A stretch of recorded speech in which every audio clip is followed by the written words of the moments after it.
What is up, guys? It is G with EastSideMiniMobberz, and in this video we're going to be upgrading our front wheel setup on our Motovox build. So with all that being said, let's just jump straight in the video. So we're going to be upgrading this front pocket bike front wheel setup on our Motovox project here. Now, a lot of you people that do know, these front wheel setups are extremely rare.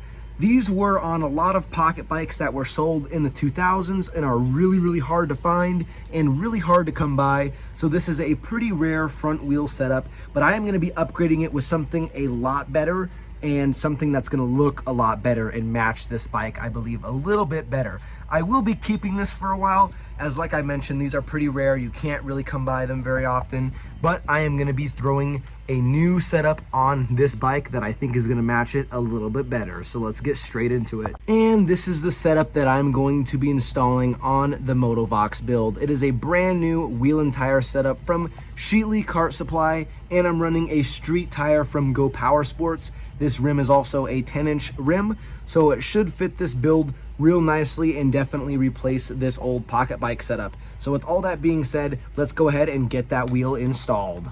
And would you check it out, we got that new wheel setup installed on the Motovox build. This thing looks sweet.